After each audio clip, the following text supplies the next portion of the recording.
How are you? Hello. So nice to see you. Oh. The clock read 7:43 p.m. when everything cracked open, and in that single second, the future king of Britain realized the past had just come back to destroy the present. This wasn't a routine palace hiccup. This wasn't a misplaced file or a dusty family secret. This was the kind of discovery that makes courtiers break protocol, archivists panic, and history itself start breathing down your neck. And it all began with one knock that never should have happened. William was calmly reviewing briefing papers for the next day when his private secretary entered without knocking. An unforgivable breach that instantly screamed emergency. No pleasantries, no buffer. Just one sentence that changed everything. The archivist at Balmoral needs to speak to you. Immediately. Nothing can be discussed on palace lines. That was the moment William knew. Whatever had been found wasn't just sensitive, it was radioactive. Within minutes, he was connected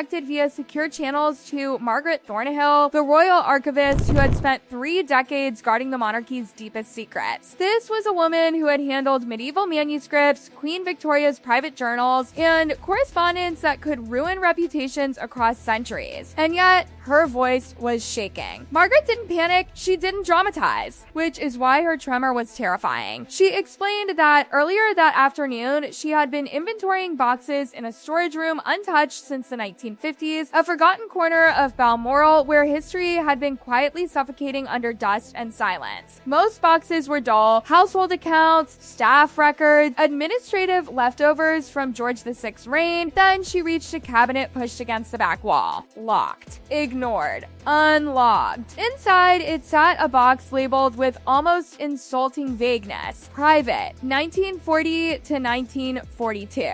No names, no warnings, no red flags. And yet, the moment Margaret opened it, she knew. Because the handwriting was unmistakable. The letters belonged to Edward, Duke of Windsor, the former king who abdicated the throne in 1936. Officially for love, unofficially for reasons history had always tiptoed around. These weren't the polished, sanitized letters historians already knew about. These were private. Hidden, deliberately buried. And as Margaret read, her blood ran cold. The letters detailed Edward's conversations during the earliest, darkest days of World War II, while Britain stood alone, while bombs fell, while survival hung by a thread. Names leapt off the pages. German officials, Nazi intermediaries, power brokers discussing negotiated surrender, and worse, plans. Plans that included restoring Edward to the throne under German influence. Technically, Edward wasn't committing treason.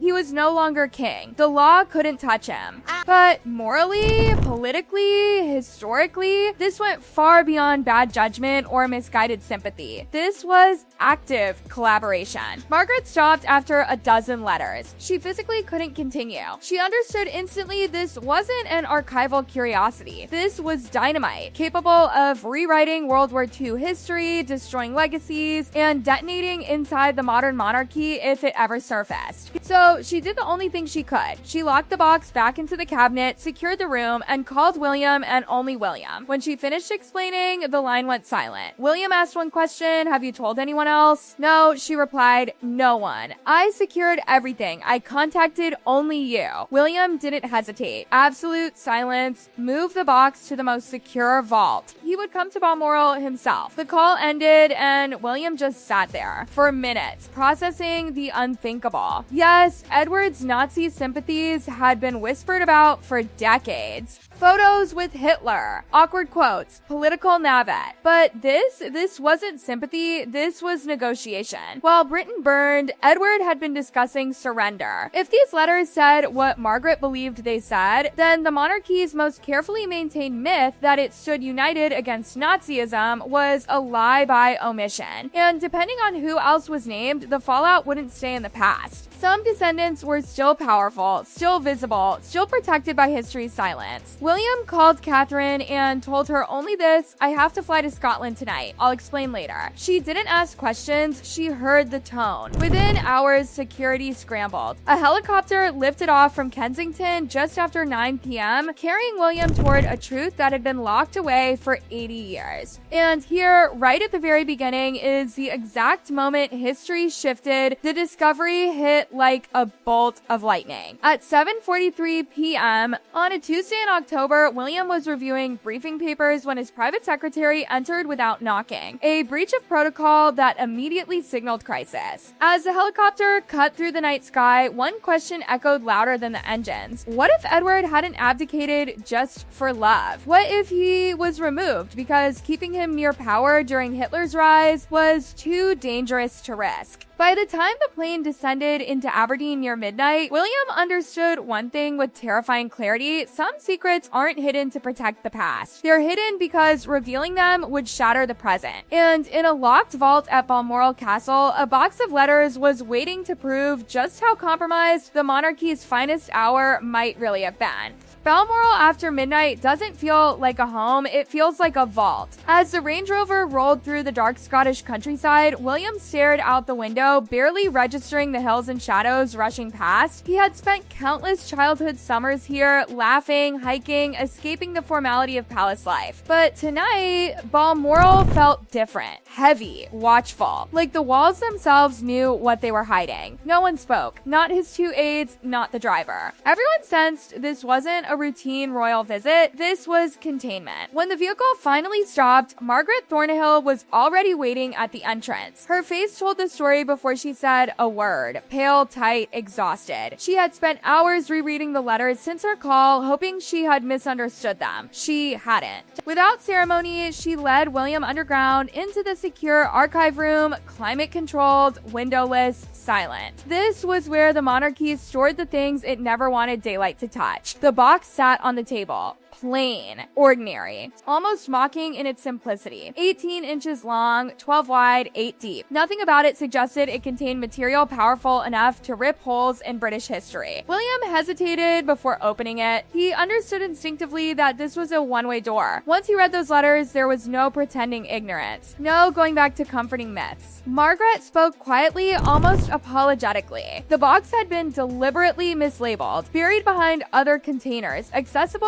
only if someone moved half the room. Someone hadn't wanted these destroyed. They'd wanted them hidden. William pulled on cotton gloves and lifted the first letter. June 20th, 1940. France had just fallen. Edward was writing from Lisbon, calm, conversational, almost friendly, to a German diplomat. The tone alone was chilling. No outrage. No distance. No sense of wartime hostility. Edward wrote that Britain's resistance was futile. That Churchill was clinging to outdated ideas of honor. That sensible men on both sides should pursue peace. Then came the line that made William's stomach drop. Edward suggested that different leadership might see Britain's interests more clearly. Not a metaphor, not a complaint, an offer. William read faster. July 1940, Edward discussed intermediaries and possible peace terms. August, he wrote about governance of the British Empire after settlement. September, hints at his return in some capacity once an agreement was reached. While civilians sheltered from bombs during the Blitz, while pilots died in the skies during the Battle of Britain, a former king was quietly negotiating surrender. This wasn't Nabbit, this was collaboration. And then came the names. Again and again, the letters referenced others: British aristocrats, political figures, and members of the extended royal family who shared Edward's defeatist views. One name detonated everything: the Duke of Kent, William's great-great-uncle, brother of King George VI, celebrated war hero, a name still honored with buildings, foundations, and memorials. In an October 1940 letter, Edward described conversations with the Duke of Kent, describing him as sympathetic, concerned Britain might need to seek terms if America stayed out of the war. Worse still, Edward wrote that Kent had discussed pressuring the king to reconsider Churchill's leadership. William felt physically ill. The Duke of Kent had died in a plane crash in 1942 and had been immortalized ever since. And now, here in black ink, was evidence that his wartime stance wasn't as heroic or uncomplicated as history claimed. And Kent wasn't alone. More aristocratic names appeared, families still prominent today, descendants still alive, still respected, still shielded by silence. William read for over 2 hours, 57 letters. 2.5 years of correspondence, each one stripped another layer from the monarchy's carefully curated wartime legend. The final letter, dated November 15th, 1942, was the most damning of all. Edward expressed frustration that his efforts had failed. The war was continuing. Churchill remained in power. power. Then came a sentence William would never forget. Edward wrote that perhaps history would someday recognize who truly served Britain's interests and who sacrificed the nation to Churchill's vanity. The irony was unbearable. Churchill had saved Britain. Edward would have handed it to Hitler. When William finally closed the box, the room felt smaller. The weight of what he had learned pressed in from every direction. Margaret broke the silence with the question no one wanted to ask: what should be done with them? Destroying the letters would protect reputations, but it would also falsify history. Keeping them hidden would preserve stability until the day they inevitably surfaced, and the cover-up became the real scandal. Releasing them would detonate a storm, one that would engulf the monarchy, rewrite history books, and stain names that had been untouchable for generations. William ordered the originals locked in the vault, access restricted to only 2 people. As dawn crept over the Highlands, he prepared to return to London carrying something far heavier than luggage, proof that the monarchy's finest hour had been morally fractured behind closed doors. But fate wasn't finished tightening the noose. 3 days later, the phone rang. A reporter from The Guardian. Casual questions, carefully phrased. Had William flown to Scotland urgently? Had he accessed the royal archives? Were there documents related to World War II? They didn't know everything, but they knew enough. More calls followed, other outlets, other angles. The secret flight hadn't been as invisible as planned. Fragments had been noticed, logs existed, staff had seen movement, journalists had connected dots. The truth was leaking even without the letters leaving the vault. William gathered his inner circle. The conclusion was brutal and unanimous. The story was coming out. The only question was whether the palace would control it or be crushed by it. Catherine, calm and razor clear, said what no one else dared: what if you release everything? No spin, no minimization, no selective disclosure, just truth. Because history has a habit of surfacing, and when it does, it punishes concealment far more than confession. By Friday evening, The Guardian confirmed it would publish. William made the call. Transparency. At 8:00 a.m. Saturday morning, Kensington Palace released a statement unlike anything the monarchy had ever issued. Direct, unvarnished, devastating. The letters existed.